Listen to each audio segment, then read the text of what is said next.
Everyone, मेरे सभी भाई बहनों, आप सभी को जय मसीह की। और मैं मेरे भाई बहनों, परमेश्वर आप सबको ब्लेस करें और समझ और बुद्धि दें। और मेरे भाई बहनों, आज हम पढ़ने जा रहा हूँ। पहले मैं पढ़ चुका था उत्पत्ति का, आपको 35 अध्याय तक मैं पढ़ चुका हूँ। और उत्पत्ति के किताब से 36 अध्याय से मैं पढ़ने जा रहा हूँ। हालेलुया। और आप लोग बड़े चौकसी के साथ इस वचनों को सुने जो परमेश्वर का पवित्र वचन है। और हम सभी मसीह भाई बहनों के लिए बहुत ज़रूरी है। अगर हम वचनों को हम पढ़ना नहीं जानते हैं तो आप इन वीडियो को देखकर आप सुन सकते हैं और इन वचनों को समझ सकते हैं। मेरे भाई बहनों, कितने कहते हैं कि हम अनपढ़ हैं और हम बाइबल को समझ नहीं सकते हैं, पढ़ नहीं सकते हैं, प्रभु को वचनों को कैसे जानूंगा। इसलिए मेरे भाई बहनों, आप लोग को सहायता के लिए, जो अनपढ़ हैं, जो आप लोग के पास अक्षर जानने के लिए बुद्धि नहीं है, ज्ञान नहीं है, तो परमेश्वर, आप कोशिश करेंगे तो परमेश्वर ब्लेस भी करेंगे।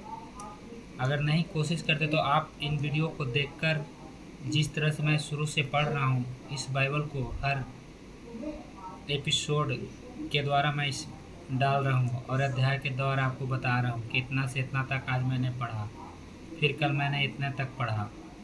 इसी तरह आप अगर इन चीज़ों को आप बराबर अपने हृदय और दिल से सुनेंगे तो प्रभु का वचन आपके अंदर आएंगे। इसलिए मेरे भाई बहनों, बड़े चौकसी के साथ इस पवित्र वचन को सुने और अपना इन वचनों को हृदय में रखें। क्योंकि मैं फिर आपसे बोलता हूँ कि आज हमारे साथ प्रभु का ये वचन है हमारे साथ, लेकिन कल हो के ऐसा भी दिन आए कि हमारे साथ ये न हो। सिर्फ जो वचन हम पढ़े हैं, सुने हैं, वही हमारे साथ होंगे। इसलिए मेरे भाई बहनों, आप लोग बड़े चौकसी के साथ इन वचनों को सुने और ग्रहण करें, अपने दिल में रखें कि आज हमारे साथ पवित्र किताब है, कल हो के हमारे साथ अगर ना भी हो तो हम शैतान की हर योजना से बच सकते हैं। तभी बचेंगे जब हमारे पास इन पवित्र वचन होंगे तब। हालेलुया। तो मैं शुरू करने जा रहा हूँ 36 अध्याय उत्पत्ति की किताब से। यासौ की वंशवाली। यह सब जो एदोम भी कहलाता है, तो कानानी लड़कियां ब्याह ली, अर्थात हित्ती एलोन की बेटी आदा को और अहोलीबामा को, जो अन्ना की बेटी और हिब्बी शिबोन की नातिन थी। फिर उसने इस्माइल की बेटी बसमत को भी, जो नबोयत की बहन थी, ब्याह लिया। आदा ने यह सब के द्वारा एलिपज को और बसामत ने रुएल को जन्म दिया। और ओहोलीबामा ने ईशा और एलाम और कोरह को उत्पन्न दिया। यह सब के यही पुत्र कानान देश में उत्पन्न हुए। हालेलुया।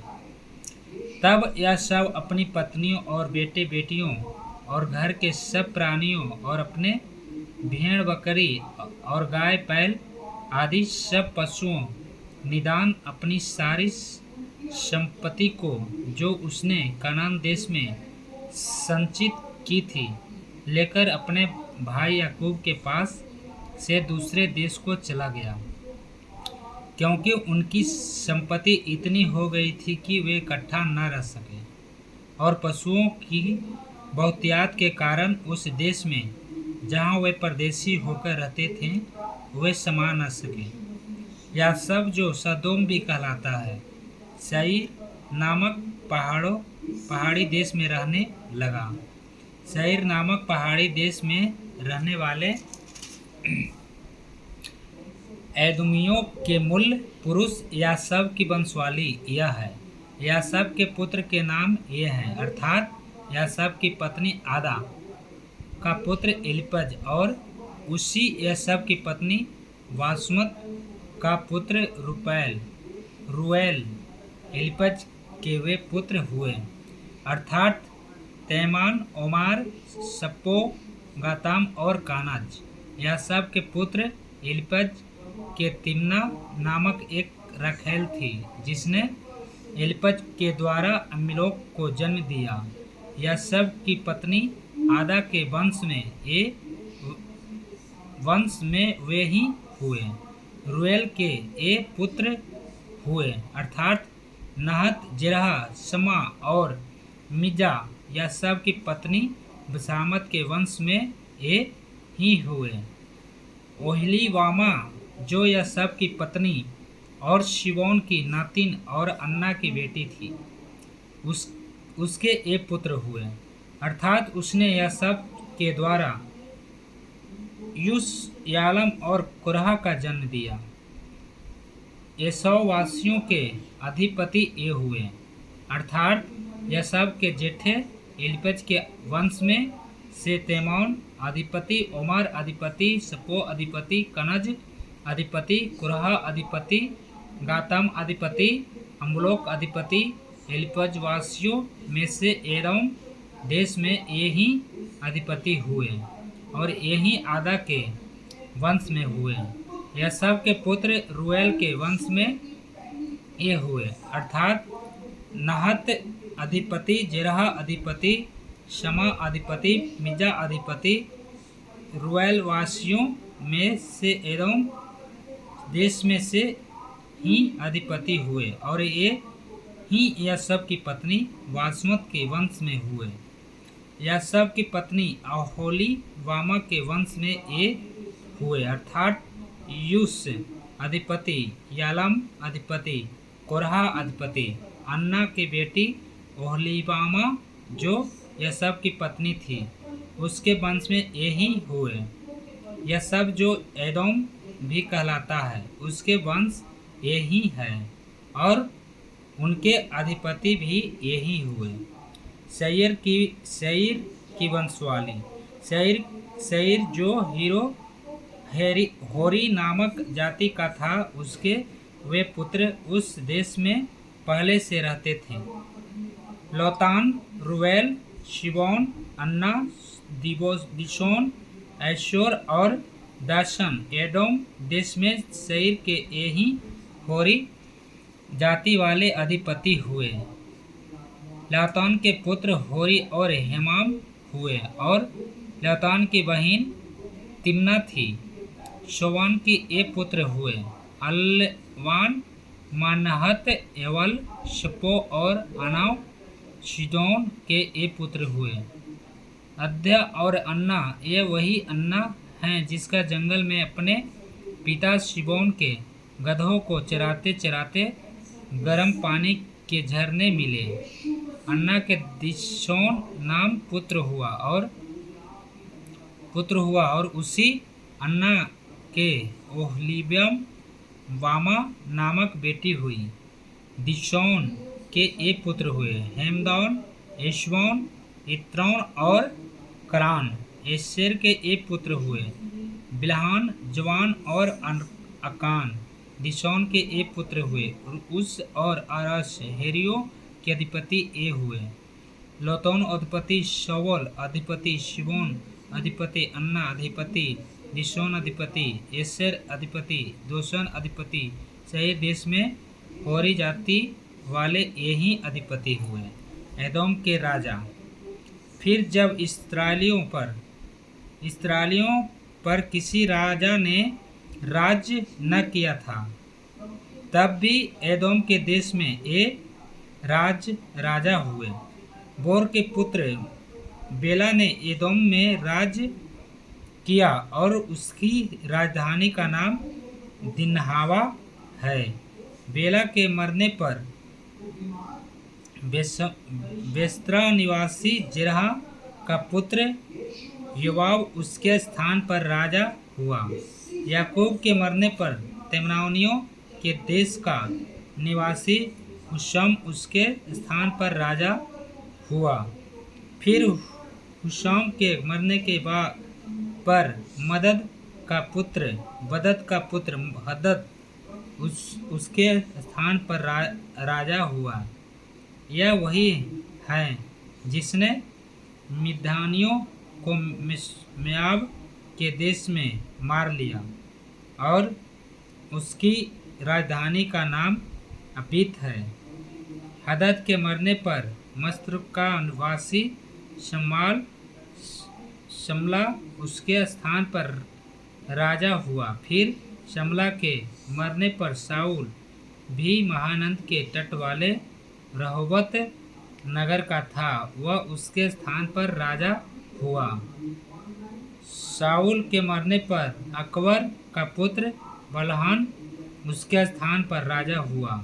अकबर के पुत्र बलहान के मरने पर हदर उसके स्थान पर राजा हुआ और उसकी राजधानी का नाम पाऊ है और उसकी पत्नी का नाम मेहतबेल है, जो मेहतब की नातिन और महत्रोत की बेटी है।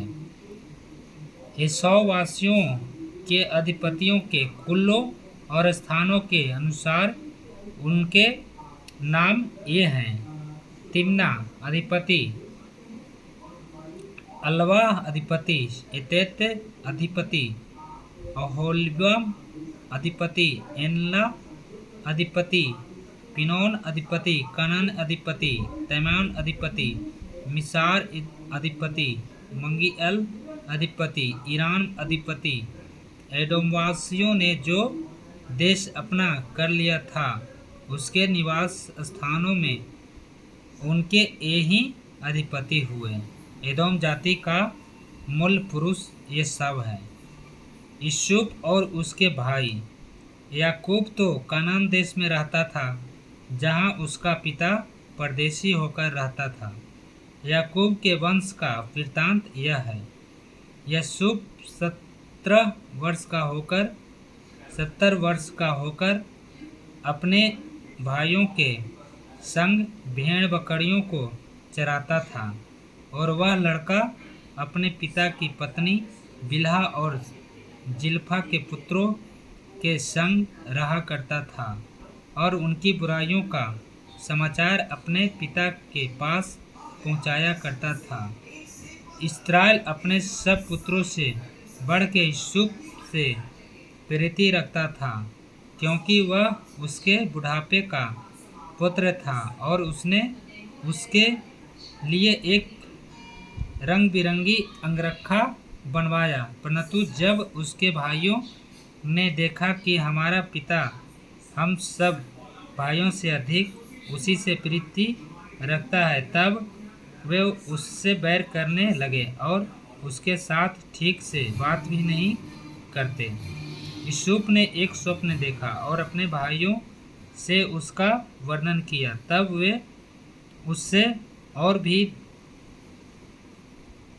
देश करने लगे। उसने उनसे कहा, मैं स्वप्न में ने देखा है, उसे सुनो। हम लोग खेत में पुल्ले बांध रहे हैं और क्या देखता हूँ कि मेरा पुल्ला उठकर सीधा खड़ा हो गया। तब तुम्हारे पुल्लों ने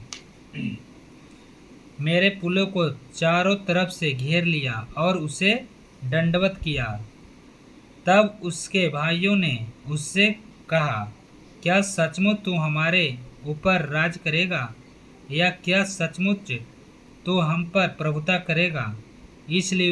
इसलिए वे उसके स्वप्नों और उसकी बातों के कारण उससे और भी अधिक बैर करने लगे।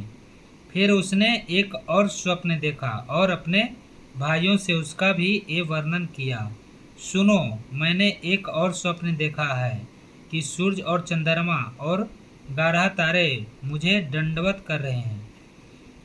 इस स्वप्न का उसने अपने पिता और भाइयों से वर्णन किया। तब उसके पिता ने उसको डांट कर कहा, यह कैसा स्वप्न है जो तूने देखा है? क्या सचमुच मैं और तेरा माता और तेरे भाई सब जाकर तेरे आगे भूमि पर गिर के दंडवत करेंगे? उसके भाई उससे डाह करते थे, पर उसके पिता ने उसके उस वचन को स्मरण रखा। यूसुफ का बेचा जाना। उसके भाई अपने पिता को भेड़ बकरियों को चराने के लिए अश्कोन को गए। तब इस्राएल ने यूसुफ से कहा, तेरे स्केम ही में भेड़ बकरी चरा रहे होंगे, इसलिए जा, मैं तेरे उनके पास भेजता हूँ। उसने उससे कहा, जो आज्ञा, मैं हाजिर हूँ। उसने उससे कहा, जा, अपने भाइयों और भेड़ बकरियों का हाल देख, आ कि वे कुशल से तो हैं, फिर मेरे पास समाचार ले आ।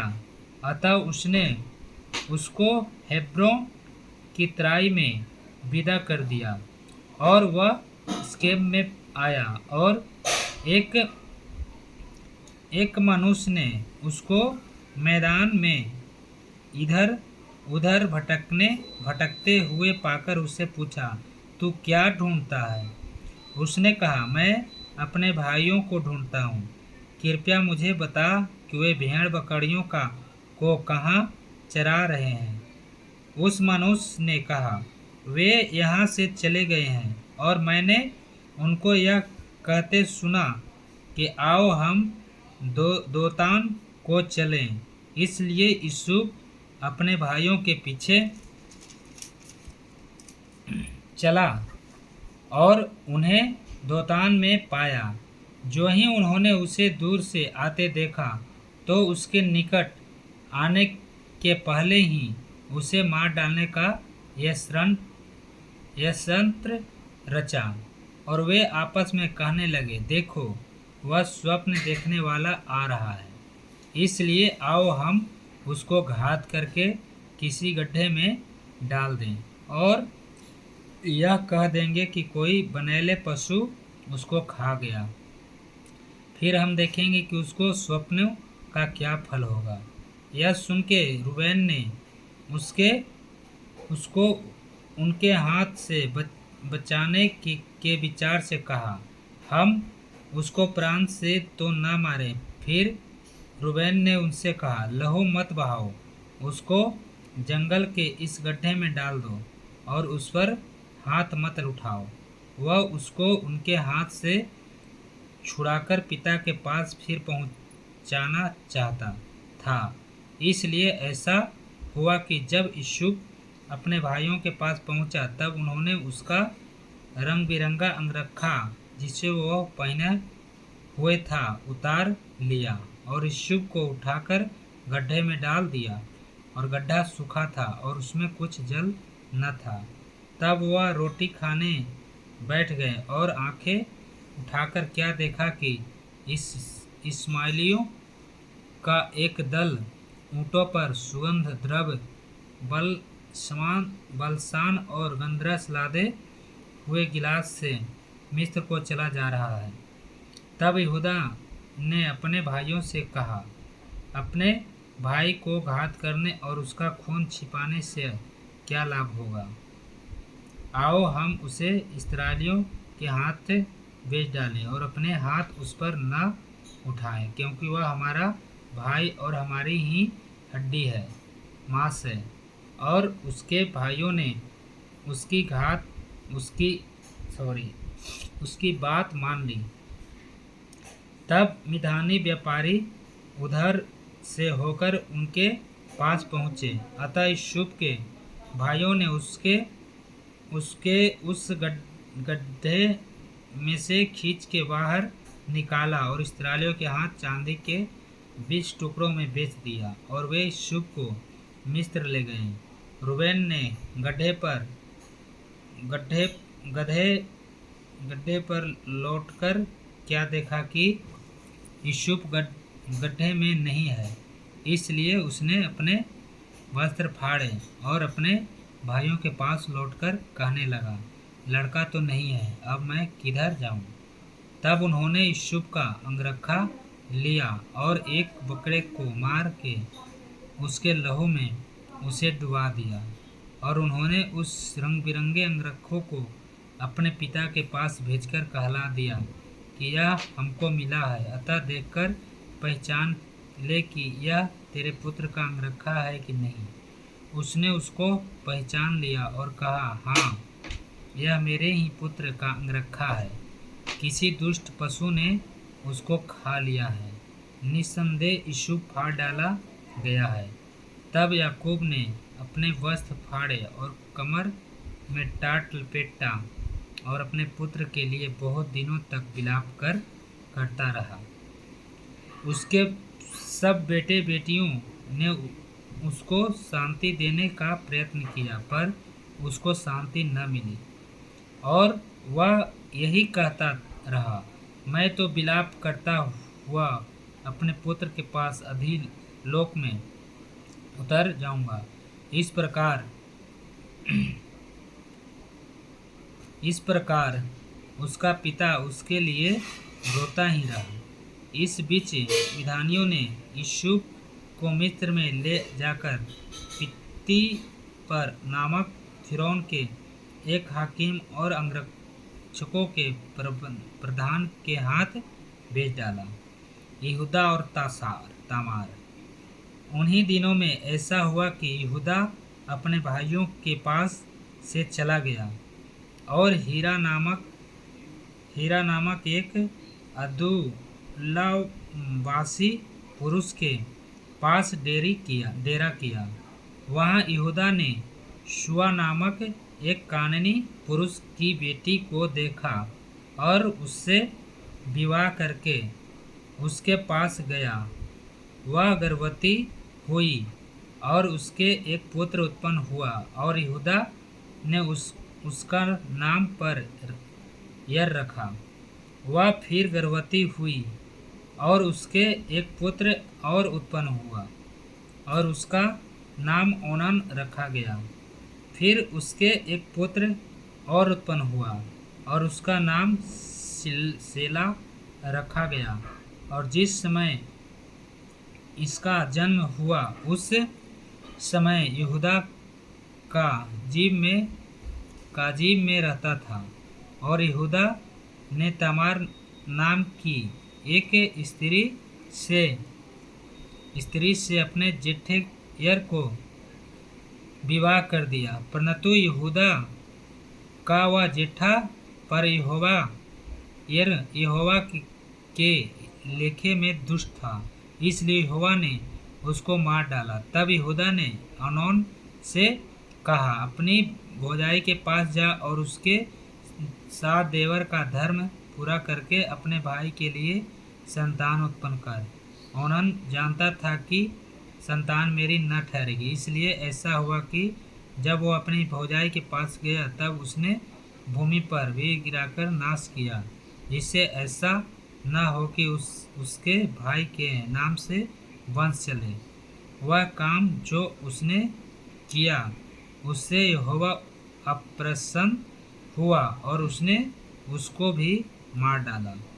तब यहूदा ने इस डर के मारे कि कहीं ऐसा न हो कि अपने भाइयों के समान सेला भी मरे, अपनी बहू तमार से कहा, जब तक मेरा पुत्र सेला सियान न हो जाए तब तक अपने पिता के घर में विधवा ही बैठी रह। इसलिए तमार अपना पिता के घर में जाकर रहने लगे। बहुत समय के बीतने पर यहूदा की पत्नी जो शुआ की बेटी थी वह मर गई। फिर यहूदा शोक के दिन बीतने पर अपने मित्र हीरा अब्दुल्ला में वासी समेत अपनी भेड़ बकरियों का ऊन कतरवाने वाले के पास तिम्नात को गया और तमार को वह समाचार मिला, तेरा ससुर अपने भेड़ बकरियों का ऊन कतराने के लिए तिम्नात को जा रहा है। तब उसने यह सोचकर कि सेला सिय्योन तो हो गया पर मैं उसकी स्त्री नहीं होने पाई, अपना विधवापन का पहरावा उतारा और घूंघट डालकर अपने को ढांप लिया और एलेम एलेम नगर के फाटक के पास जो थिम्ना का मार्ग में है जा बैठी। जब यहूदा ने उसको देखा उसने उसको वेश्या समझा, क्योंकि वह अपना मुंह ढांपे हुई थी। वह मार्ग से उसकी ओर फिरा और उससे कहने लगा, मुझे अपने पास आने दे, क्योंकि उसे यह मालूम न था कि वह उसकी बहू है। उसने कहा, यदि मैं तुझे अपने पास आने दूं तो तू मुझे क्या देगा? उसने कहा, मैं अपनी बकरियों में से बकरी का एक बच्चा तेरे पास भेज दूंगा। तब उसने कहा, भला उसके भेजने तक क्या तू हमारे पास कुछ रहन रख जाएगा? उसने पूछा, मैं तेरे पास क्या रहन रख जाऊं? उसने कहा, अपनी मुहर और बाजूबंद और अपने हाथ की छड़ी। तब उसने उसको वे वस्तुएं दे दी और उसके पास गया और वह उससे गर्भवती हुई। तब वह उठकर चली गई और अपना घूंघट उतार के अपना विधवापन का पहरावा फिर पहन लिया। तब यहूदा ने बकरी का एक बच्चा अपने मित्र उस अब्दुल्लावासी के हाथ भेज दिया कि वह रहन रखी हुई वस्तुएं उस स्त्री के हाथ से छुड़ा ले आए, पर वह स्त्री उसको न मिली। तब उसने वहाँ के लोगों से पूछा, वह देवदासी जो एनेम में मार्ग को एक और बैठी थी कहाँ है? उन्होंने कहा, यहाँ तो कोई देवदासी न थी। इसलिए उसने यहूदा के पास लौट के कहा, मुझे वह नहीं मिली। और उस स्थान के लोगों ने कहा, यहाँ तो कोई देवदासी न थी। तब यहूदा ने कहा, अच्छा, वह बंधक उसी के पास रहने दे, नहीं तो हम लोग तुच्छ गिने जाएंगे। देख, मैंने बकरी का यह बच्चा भेज दिया था, पर वह तुझे नहीं मिली। लगभग 3 महीने के बाद यहूदा को यह समाचार मिला, तेरी बहू तमार ने व्यभिचार किया है। फिर वह व्यभिचार से गर्भवती भी हो गई। तब यहूदा ने कहा, उसको बाहर ले आओ कि वह जलाई जाए।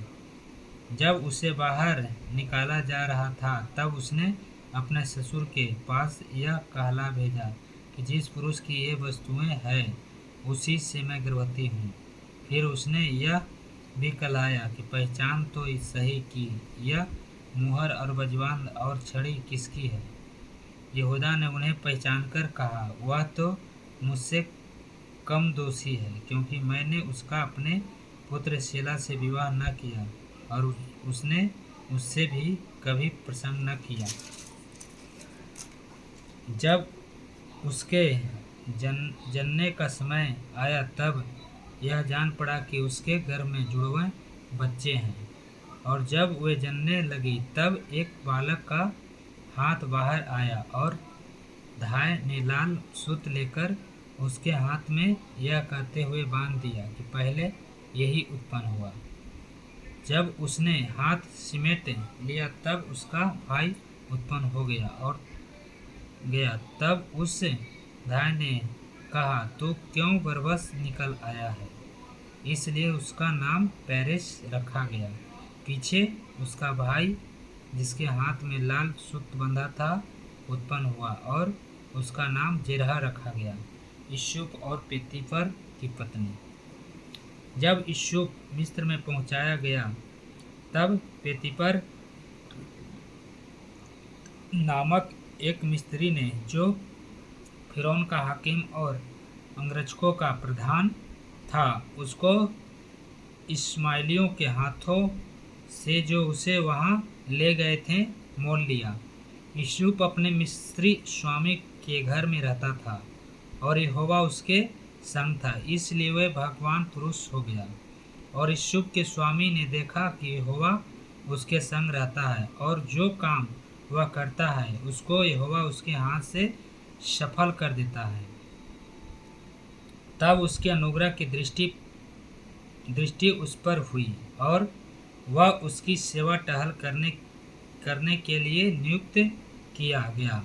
फिर उसने उसको अपने घर का अधिकारी बना के अपना सब कुछ उसके हाथ में सौंप दिया।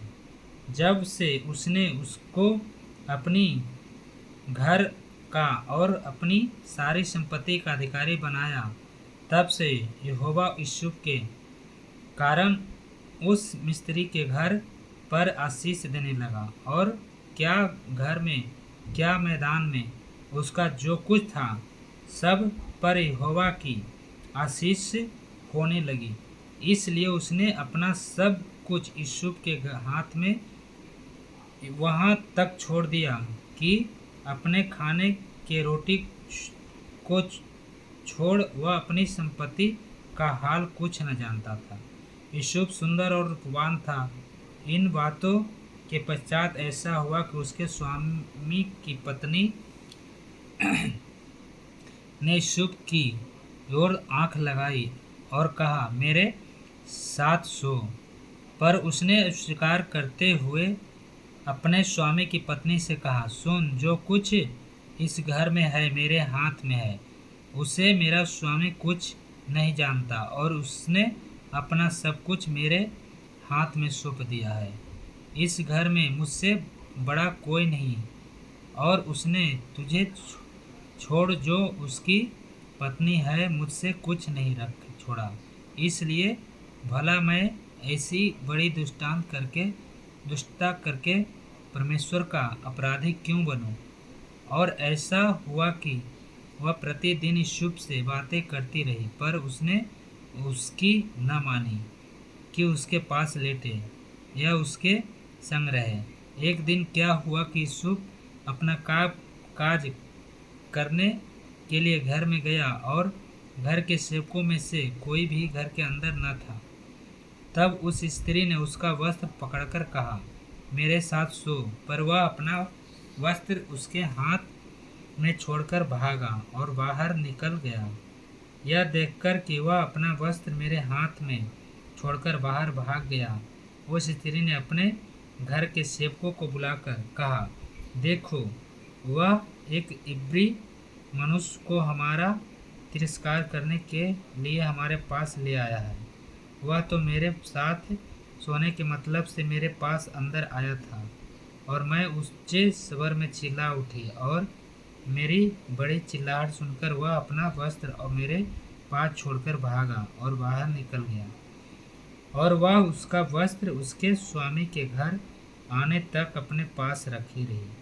तब उसने स्वामी इस प्रकार की बातें कही, वह इब्री दास जिसको तू हमारे पास ले आया, वह मुझसे हंसी करने के लिए मेरे पास आया था, और जब मैं उस ऊंचे स्वर से चिल्ला उठी, तब वह अपने वस्त्र मेरे पास छोड़कर बाहर भाग गया।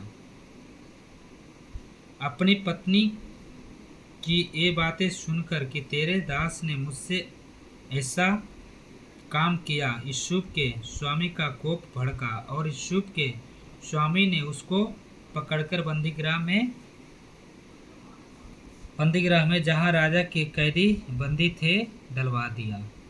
अतः वह उस बंदीगृह में रहा, पर यहोवा यूसुफ के संग रहा और उस पर करुणा की, और बंदीगृह के दरोगा के अनुग्रह की दृष्टि उस पर हुई। इसलिए बंदीगृह के दरोगा ने उन सब बंदियों को जो कारागार में थी यूसुफ के साथ हाथ में सौंप दिया, और जो काम वे वहाँ करते थे वह उसी की आज्ञा से होता था। यूसुफ के बस में जो कुछ था उसमें से बंदीगृह के दरोगा को कोई भी वस्तु देखनी न पड़ती थी, क्योंकि यहोवा यूसुफ के साथ था, और जो कुछ वह करता था यहोवा उसको उसमें सफलता देता था। बंदियों के सपनों का अर्थ बताना। इन बातों के पश्चात ऐसा हुआ कि मिस्र के राजा के पिलौनहारे ने अपने स्वामी के विरोध कुछ अपराध किया। तब फिरौन ने अपने उन दोनों हकीमों अर्थात पिलौनहारों के प्रधान और पकानेहारों के प्रधान पर क्रोधित होकर उन्हें कैद करके अंगरक्षकों के प्रधान के घर के उसी बंदीगृह में जहाँ यूसुफ बंदी था डलवा दिया। तब अंगरक्षकों के प्रधान ने उनको यूसुफ के हाथ सौंपा और वह उनकी सेवा टहल करने लगा। अतः वे कुछ दिन तक बंदीगृह में रहे। मिस्र के राजा का पिलौनहार और पकनहार बंदीगृह में बंद थे। उन दोनों ने एक ही रात में अपने होनहार के अनुसार स्वप्न देखा। सवेरे जब यूसुफ उसके पास अंदर गया तब उन पर उसने जो दृष्टि की तो क्या देखता है कि वे उदास हैं। इसलिए उसने फिरौन के उन हकीमों से जो उसके साथ उसके स्वामी के घर के बंदीगृह में थे पूछा, आज तुम्हारे मुंह क्यों उदास है? उन्होंने उससे कहा, हम दोनों ने स्वप्न देखा है और उनके फल का बताने वाला कोई भी नहीं। यूसुफ ने उनसे कहा, क्या स्वप्नों का फल कहना परमेश्वर का काम नहीं है? मुझे अपने अपने स्वप्न बताओ। तब पिलौनहारों का प्रधान अपना स्वप्न यूसुफ को यूँ बताने लगा, मैंने स्वप्न में देखा कि मेरे सामने एक दखलता है और उस दखलता में 3 डालियाँ हैं और उसमें मानो कलियाँ लगी है और वे फूले और उसकी गुच्छों में दाख लगा पक गई है। फिरौन का कटोरा में हाथ में था और मैं उन दाखों को लेकर फिरौन के कटोरे में निचोड़ा और कटोरों को फिरौन के हाथ में दिया। तब यूसुफ ने उससे कहा, इसका फल यह है कि 3 डालियां का अर्थ है 3 दिन। इसलिए अब से 3 दिन के भीतर फिरौन तेरा सिर ऊंचा करेगा और फिर से तेरे पद पर तुझे नियुक्त करेगा और तू पहले के समान फिरौन का पिलाने हारा होकर उसका कटोरा उसके हाथ में फिर दिया करेगा। अतः जब मेरा भला हो जाए तब मुझे स्मरण करना और मुझ पर कृपा करके फिरौन से मेरी चर्चा चलाना और इस घर से मुझे छुड़वा देना, क्योंकि सचमुच इब्रानियों के देश से मुझे चुरा कर लाया गया है और वहाँ भी मैंने कोई ऐसा काम नहीं किया जिसके कारण मैं इस कारागार में डाला जाऊँ। यह देखकर कि उसके स्वप्न का फल अच्छा निकला, पकनहारों के प्रधान में यूसुफ से कहा, मैंने भी स्वप्न देखा है। वह यह है कि मैंने देखा कि मेरे सिर पर सफ़ेद रोटी की 3 टोकरियां हैं और ऊपर की टोकरी में फिरौन के लिए सब प्रकार की पकी पकाई हुई वस्तुएं 6 और पक्षी मेरे सिर पर की टोकरी में से उन वस्तुओं को खा रहे हैं। यूसुफ ने कहा, इसका फल है 3 टोकरियों का अर्थ 3 दिन है। अब से 3 दिन के भीतर फिरौन तेरा सिर कटवाकर तुझे एक वृक्ष पर टंगवा देगा और पक्षी तेरे मांस को नोच नोच कर खाएंगे। तीसरे दिन फिरौन का जन्मदिन था। उसने अपने सब कर्मचारियों को भोज दिया और उनमें से पिलौनहारों को प्रधान और पकानेहारों के प्रधान दोनों को बंदीगृह से निकलवाया। पिलौनहारों के प्रधान को तो पिलौनहारे के पद पर फिर से नियुक्त किया और वह फिरौन के हाथ में कटोरा देने लगा, पर पकनहारों के प्रधान को उसने टंगवा दिया, जैसा कि यूसुफ ने उनके स्वप्नों का फल उससे कहा था। फिर भी पिलौनहारों का प्रधान ने यूसुफ को स्मरण न रखा, परंतु उसे भूल गया। Thank you Lord Jesus, hallelujah. फिरौन के स्वप्नों का अर्थ बताना। पूरे 2 वर्ष बीतने पर फिरौन ने यह स्वप्न देखा कि वह नील नदी के किनारे खड़ा है और उस नदी में से 7 सुंदर और मोटी मोटी गायें निकलकर कछार की घास चरने लगी। और क्या देखा कि उनके पीछे और 7 गायें, जो कुरूप और दुर्बल है, नदी से निकली और दूसरी गायों के निकट नदी के तट पर जा खड़ी हुई। तब एक कुरूप और दुर्बल गाय उन 7 सुंदर और मोटी मोटी गायों को खा गई। तब फिरौन जाग उठा और वह फिर से सो गया और दूसरा स्वप्न देखा कि एक टंडाल में से 7 मोटी और अच्छी अच्छी बालें निकली। और क्या देखा कि उनको पीछे 7 वाले पतले और पुरवाई से मुरझाई हुई निकली। और इन पतली बालों ने उन्हें 7 मोटी और अन्न से भरी हुई बालों को निगल लिया। तब फिरौन जागा और उसे मालूम हुआ कि यह स्वप्न ही था। भोर को फिरौन का मन व्याकुल हुआ और उसने मिस्र के सब ज्योतिषियों और पंडितों को ये बुलवा भेजा और उनको अपने स्वप्न बताए, पर उनमें से कोई भी उनका फल फिरौन को न बता सका। तब पिलौनहारों का प्रधान फिरौन से बोला, उठा, मेरे अपराध आज मुझे स्मरण आए।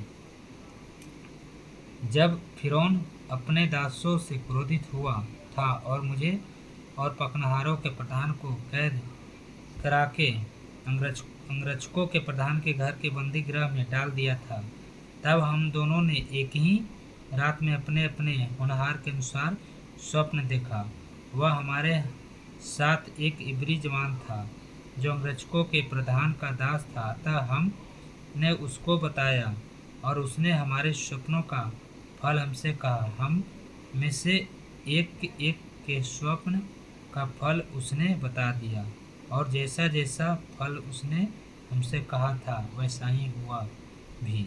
अर्थात मुझको तो मेरा पद फिर मिला, पर वह फांसी पर लटकाया गया। तब फिरौन ने यूसुफ को बुलवा भेजा और वह झटपट बंदीगृह से बाहर निकाला गया और बाल बनवाकर और वस्त्र बदल कर फिरौन के सामने आया।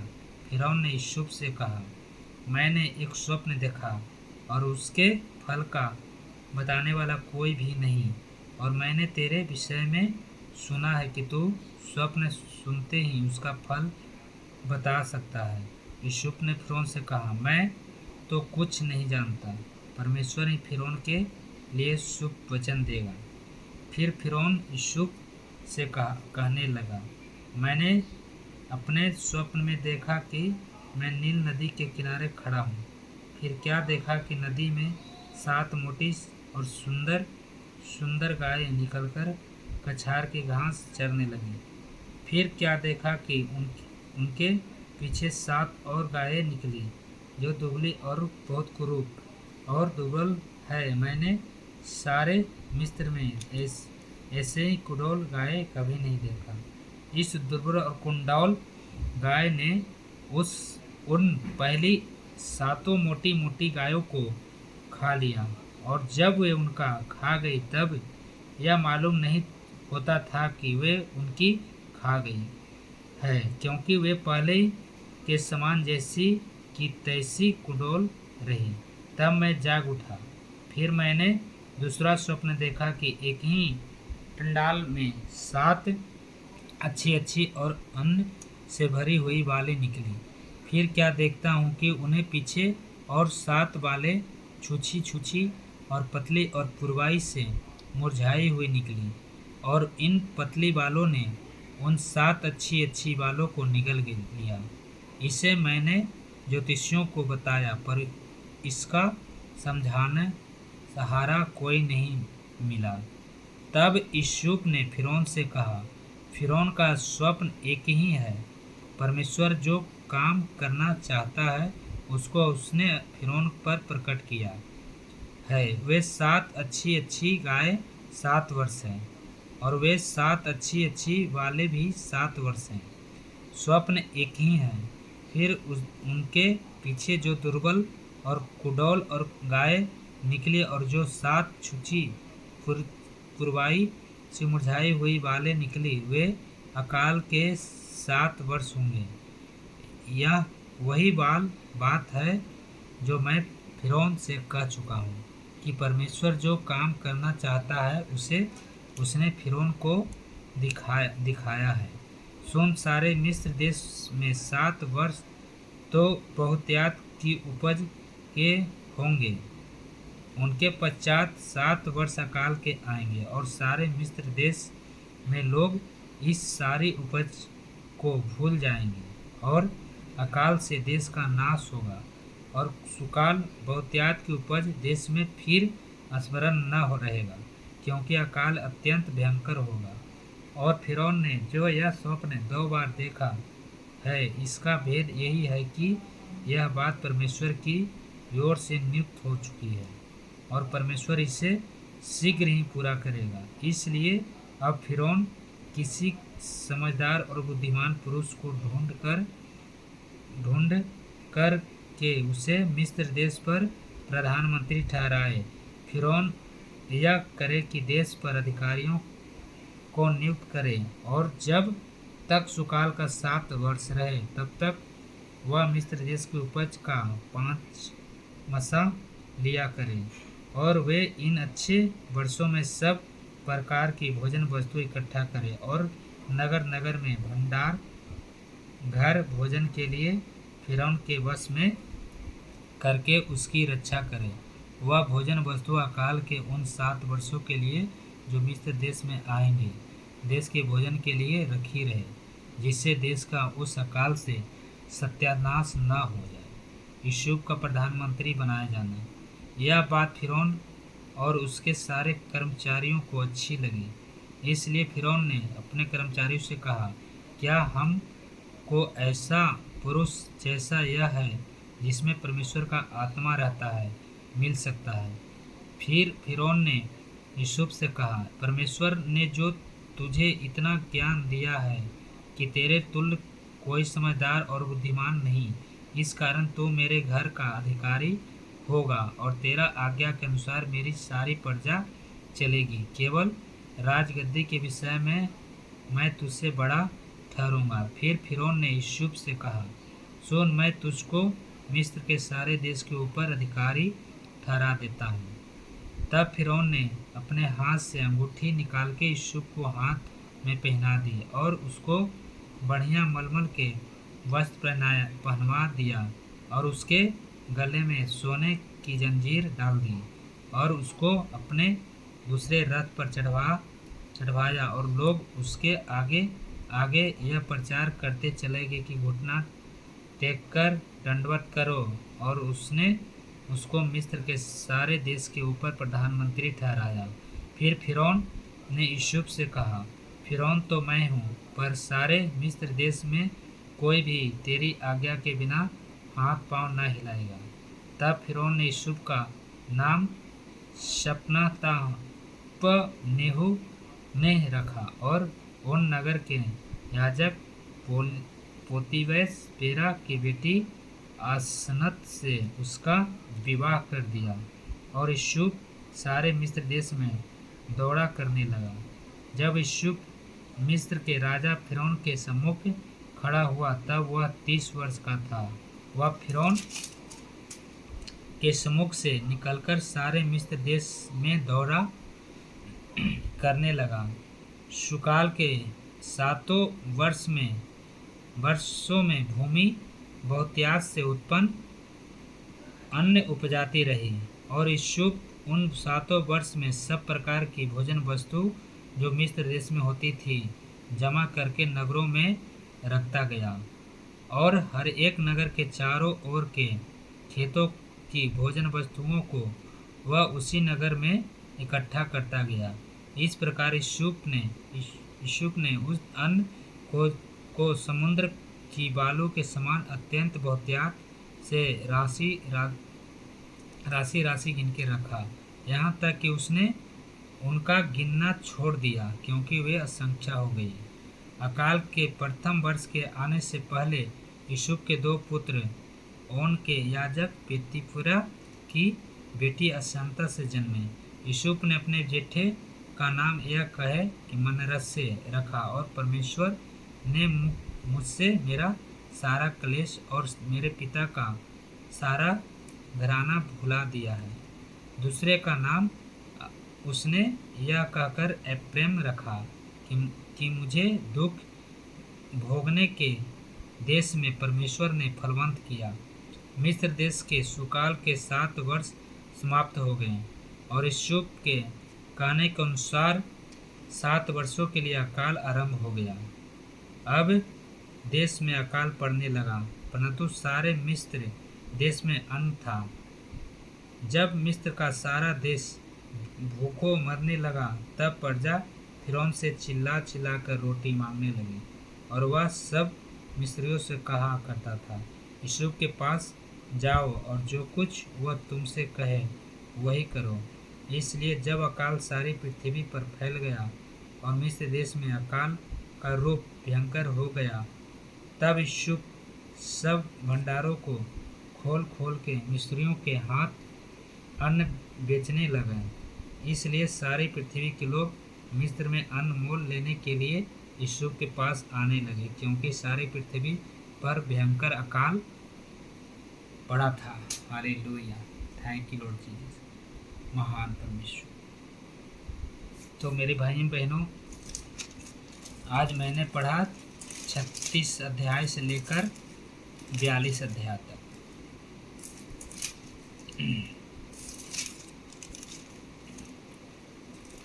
36 से लेकर 42 अध्याय तक पढ़ा उत्पत्ति की किताब से। इसलिए मेरे भाई बहनों, हमें इन वचनों को बहुत ज़रूरी है कि हम याद करें, डेली पढ़ें। अगर हम डेली पढ़ते हैं, डेली सुनते हैं इन वचनों को, तो परमेश्वर हमको ब्लेस करते हैं। Hallelujah, thank you Lord Jesus. इसलिए मेरे भाई बहनों, आप लोग भी इन वचनों को ज़रूर पढ़ें और ज़रूर सुने, क्योंकि जितने इन वचनों को सुनेंगे, पढ़ेंगे, उतने आप ब्लेस किए जाएंगे। परमेश्वर आपके अंदर होंगे और हर मुसीबत से, हर युक्तियों से आपको बचाएंगे। इसलिए गॉड ब्लेस यू। परमेश्वर उसको सहायता करे, समझ और बुद्धि दे। आमीन, आमीन, आमीन।